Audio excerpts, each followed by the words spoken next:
don't listen to your emotions. It's the brain of a 6-year-old. Your emotions doesn't have any wisdom. They might have information about what's going on inside of you and outside of you, but if you listen to them like they tell you the truth in any way, which they rarely do, then you are screwed, basically.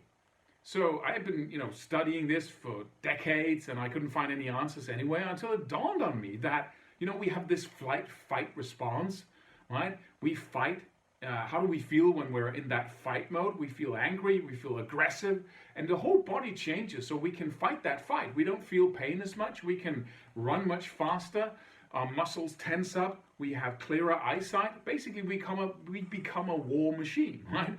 So if that emotion does that and fear does the opposite, you run faster when you're fearful as well, right? You see the whole world as in a paranoia. When you're angry, you see everybody as enemies, right? You look for it, so it influences your whole system, the way you see the world, the way you see yourself, and your reactions, your thought processes, and your emotions. It all goes round in a loop. And if you listen to that and think there's any truth in how you feel, then you're mistaken. Because your emotions are always based on your interpretation of what things mean around you, right? So if your wife, spouse, husband, significant other walks through the door with a funny look on their face, your brain starts trying to figure out what that means. The first thing that seems the most true is what's going to generate a feeling. That might be jealousy, that might be irritation, that might be anger, and he or she might just be tired.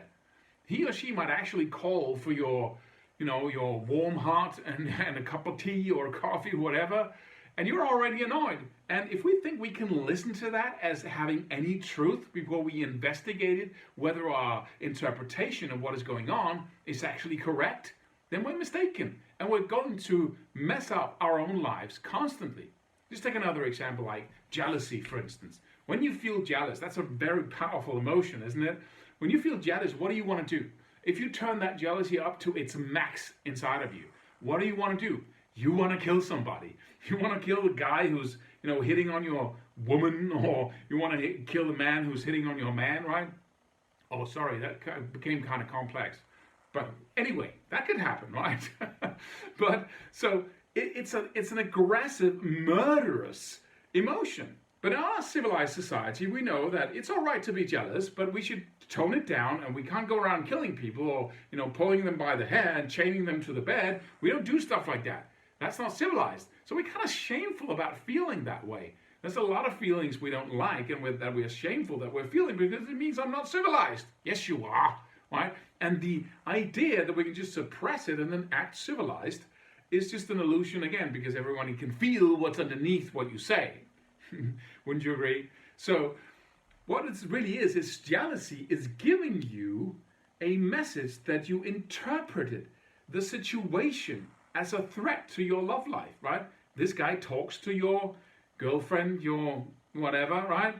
And in your head, it's like there's a story of him trying to steal her away from you, if that's the case, or vice versa.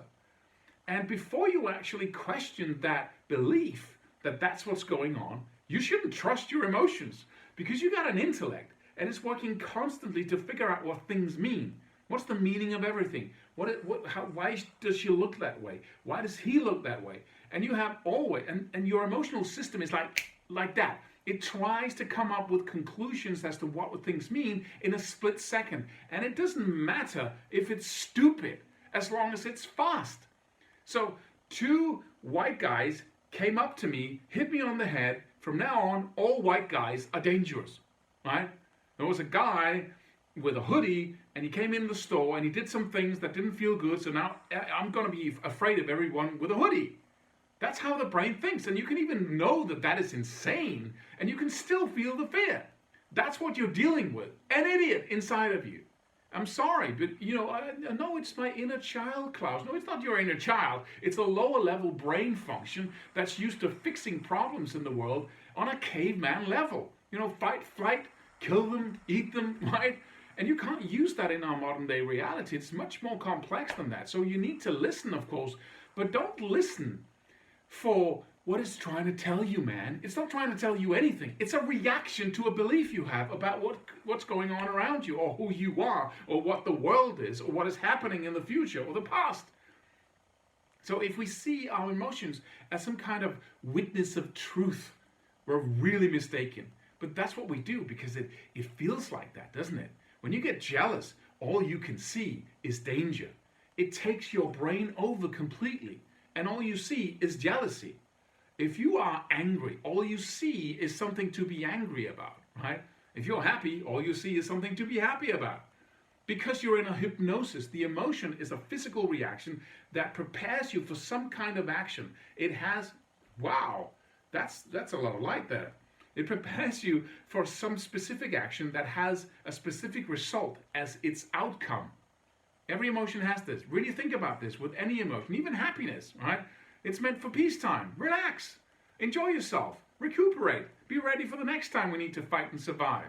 Anything has a purpose, right? So if you look at it like that, you might say, oh, a really cool question that I got from a guy, I don't know if you know him, his name is Tony Robbins. He says, what would I have to believe in order to feel this way, right?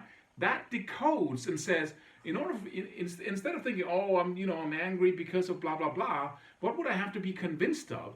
And then you can use The Work by Byron Katie to untangle those beliefs. And the more you use The Work by Byron Katie, The Work by Byron, B-Y-R-O-N, Katie, the more you use that, and the more you use the question, what would I have to believe in order to feel this way? You find out that you cannot trust this operational system you have in your head. It just makes up the craziest conclusions like that. This is the basis. This is the basis of successful relationships, successful businesses, successful everything. Because you suddenly upgrade your brain to level 2.0 or 6.0. Because instead of believing everything you think and feeling everything you think and being a slave to an ancient system you got within you, you can suddenly upgrade it. You can use the newest part of your brain, which is the frontal lobes, that are analytical. But in order for that part of the brain to escape the emotional, lower level, stupid intelligence, and it's stupid. Sorry, if anything is stupid, it's our emotional system. It's just how it is. I don't want to discuss that even. It's just how it is. Oh, that doesn't sound nice. It isn't nice. It's tormenting us every single day. If we're not aware of it, if we don't have any tools to deal with it. So we really sincerely need to always question our emotions on the basis of, what would I have to believe? Where does it come from? It comes from a belief. It doesn't come from outside of you. Unless a tiger is trying to attack you, or there's a guy running after you with a knife, you feel fear. Right? That's not a belief, right? That's a guy right there. But we do that with everything. Instead of questioning, is that really true, what I'm thinking here? Is that really, once you do that, everything opens up, and you suddenly find out that your emotions are, cheating you out of having a life. You can't navigate your relationships. You can't navigate anything. You're just in the total flow of whatever your brain and your lower level, it's a nightmare. And it is for most people. So I hope you'll take this very seriously, and instead of trusting your emotions, they tell you they're true. I'm a reflection of reality, they say, but they're not. And the only way out of that is to ask yourself some new questions, and I just gave you 2 things here that are really gold out there from 20, 30 years of research. So go check those things out, and I hope to see you in the next video after you subscribe to this channel and went for my free course on clauslevin.com. See you next time. You can increase your productivity by 5 or 10 times overnight by putting the 3 methods into action that I'm going to give you in my free course. So go download it right now by clicking the link just below here.